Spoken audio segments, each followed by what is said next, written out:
Well, it's mid-September. It's Washington, D.C. That can mean one thing. That's right, it's GridWeek, where the best and the brightest come together. But enough about me. Let's talk about GridWeek. I'm your co-host, David Wilk. This is Susan McGinnis, and this is day 2 of GridWeek, and the theme today is looking forward. So we've been going around talking to notables, some of the speakers and the attendees here, talking about some serious issues related to looking forward for the smart grid. Oh, serious issues. Mm-hmm. That's my part anyway. I was way off. Here, watch this. As you can see, GridWeek is ready to take off. It's a fever pitch of excitement. Look at, okay, they're at lunch, which is cool.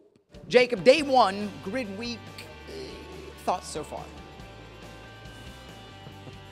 Just getting... That's exactly. You just got to get, you can't just dive right in. You're going to pull a hammy. You got to limber up for GridWeek, right? Hey, everybody, I'm with Neha. Neha, you are from? The Utilities Telecom Council. Fantastic. I didn't know we had a Utilities Telecom Council. We do. We're actually one of the sponsors of this event. Of course, I knew that. Yes.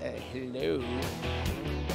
Look ahead for us when it comes to setting standards and setting standards for the technology, because we know this is an ongoing process. This will continue even after Smart Grid is completely up and running. How is it going on your end?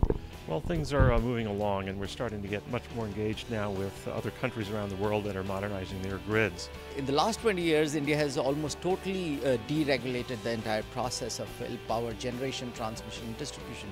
Imagine just 20 years back, almost everything was produced, distributed and consumed, through the government mechanism, and now it is almost totally privatized. I read recently that International Energy Agency expects that $10 trillion are going to be spent modernizing grids over the next 20 years around the world. We see that the private sector is going to play a major role in the smart grids coming into India. International standards will really provide tremendous benefits in terms of trade and opportunities for jobs.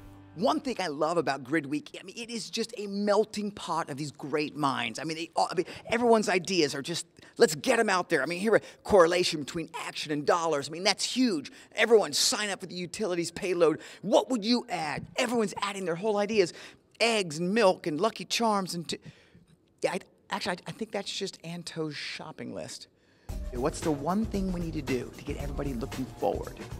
We need to learn how to listen to the customer instead of just telling them what we think. Okay, I'm sorry, I totally drifted off. Can you repeat that?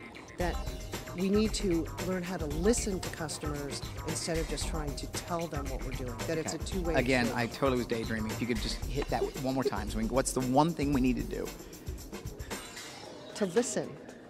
So we have Chris Eisenbray here from Edison Electric Institute. Tell us about what happens in the future. Look forward for us to the future of the utilities. Well, the utilities right now are at the center of the smart grid as we speak.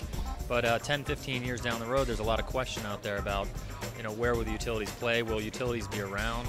From our perspective, we see the utilities as being the platform and the market maker for the energy industry going forward. If we look at how we have priced electricity historically, it would be like going into a grocery store which charged the same per item whether you were buying chewing gum or caviar, and sent you a bill weeks after you went to the grocery store telling you what you owed. I don't think most consumers would choose to shop at that kind of a grocery store. But that's what we have been limited to in the way we've interacted between utilities and consumers for the last 100 years, and we can change that. Finish this sentence. GridWeek is... about the smart grid. GridWeek is connected. Really exciting this year. GridWeek is... Absolutely wonderful event. Very interesting. A lot more people, it seems like, than last year. GridWeek is... GridWeek. Yeah, it doesn't need to be defined. It is. No, it's just GridWeek.